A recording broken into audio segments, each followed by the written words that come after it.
pihak rumah sakit jangan serta-merta memberhentikan layanan kesehatan dengan alasan PBI tidak aktif. Segera melakukan komunikasi, juga BPJS Kesehatan lakukan komunikasi yang lebih intensif, karena tidak ada hak rumah sakit siapapun dimanapun menghentikan pengobatan kepada pasien, apalagi pasien kronis. Bisa pidana lontar ujung-ujungnya. Assalamualaikum besti-besti, love Indonesia kesayangan si akunya.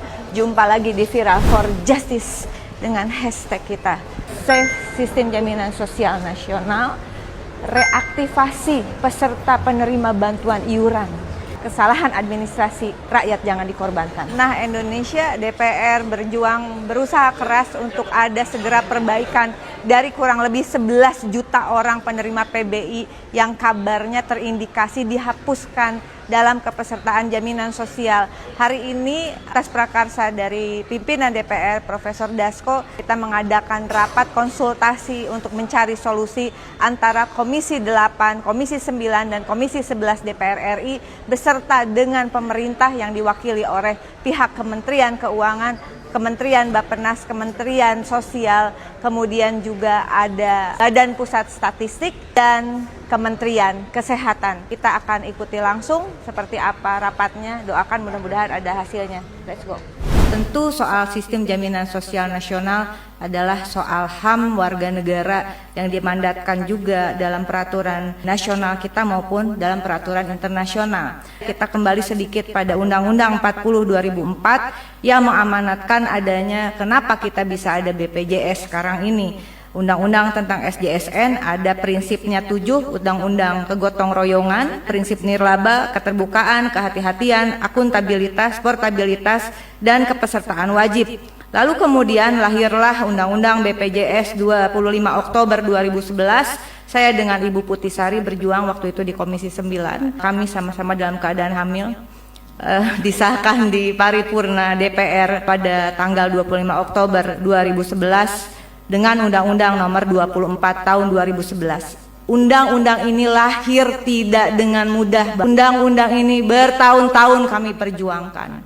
Dan kemudian lahirlah PP Nomor 75 Tahun 2021 tentang pelaksanaan program PBI Jaminan Kesehatan dengan sasaran utamanya fakir miskin, masyarakat tidak mampu, kelompok rentan yang ditetapkan oleh pemerintah. Dan saya teringat bahwa apa yang disampaikan oleh Presiden Prabowo pada saat pelantikan di paripurna DPR, bahwa tidak menginginkan lagi adanya kebijakan yang tidak berbasis pada data faktual atau berbasis hanya pada data statistik yang terindikasi tidak sesuai dengan kebutuhan real dan kondisi real rakyat Indonesia. Tadi dikatakan peserta PBI yang ditanggung oleh APBN 96,5 juta sekian begitu. Sebetulnya ada 146 juta yang telah diputuskan penerima PBI dengan anggaran 58,9 triliun. Kenapa harus ada yang masih dibebankan pada APBD? Dengan total kepesertaan data tadi disampaikan per bulan Februari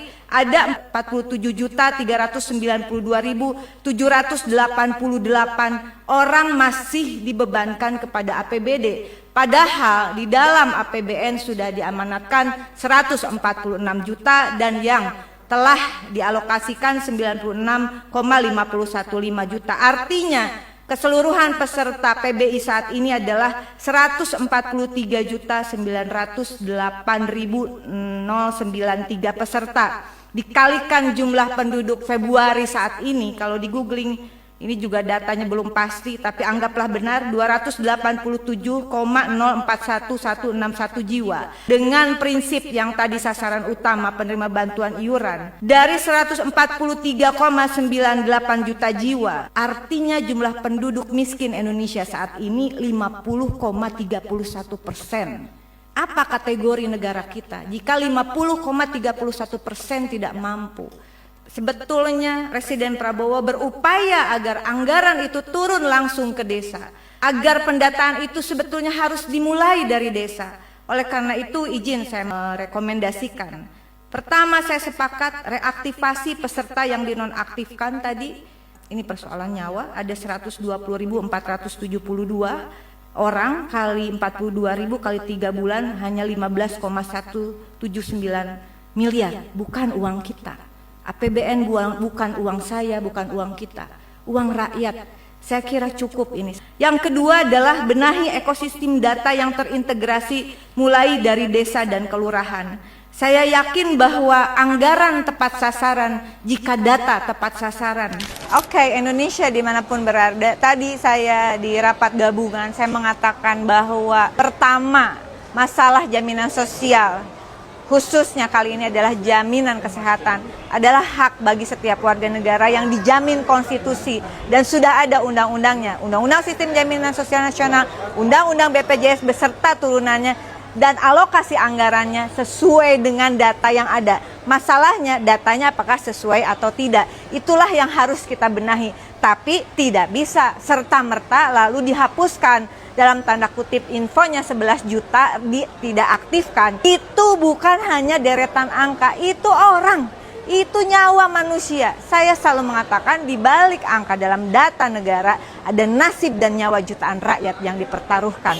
Kang Purbaya tadi mengatakan tidak ada masalah dengan anggaran, tidak ada efisiensi untuk anggaran kesehatan. Karena menurut Menteri Keuangan itu adalah mandat dari konstitusi yang tidak boleh ditawar-menawar, harus diprioritaskan. Kemudian dari Kemensos tadi juga clear adalah verifikasi data tidak lagi hanya di level dinas tingkat 2, tingkat 1, tapi dari mulai desa dan kelurahan. Ingat udah ada undang-undang desa. Prof. Dasko tadi mengatakan yang terpenting adalah prioritas kita saat ini. Aktivasi kembali 11 juta orang.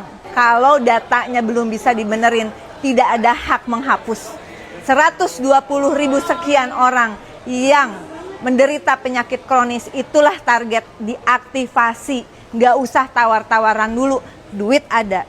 Menteri Keuangan mengatakan tidak masalah. Dengan prinsip yang ada dalam Sistem Jaminan Sosial Nasional, tidak ada alasan rakyat tidak menerima bantuan iuran. Yang terakhir adalah pihak rumah sakit jangan serta-merta memberhentikan layanan kesehatan dengan alasan PBI tidak aktif. Segera melakukan komunikasi, juga BPJS Kesehatan lakukan komunikasi yang lebih intensif karena tidak ada hak rumah sakit siapapun dimanapun menghentikan pengobatan kepada pasien, apalagi pasien kronis. Bisa pidana lontar ujung-ujungnya. Tetap berjuang Indonesia dimanapun berada, tidak ada yang tidak mungkin. Kita bergerak bersama, sinergi untuk negeri. Terima kasih Prof. Dasko atas acara hari ini yang luar biasa. Mudah-mudahan segera ditindaklanjuti oleh kementerian lembaga terkait. Terima kasih Kang Purbaya, terima kasih Pak Rahmat Pambudi, terima kasih Gus Ipul, terima kasih juga Bapak Menteri Kesehatan dan semua yang hadir. Terima kasih. Never Give Up Indonesia, Audit BPS. Salam sopan Indonesia.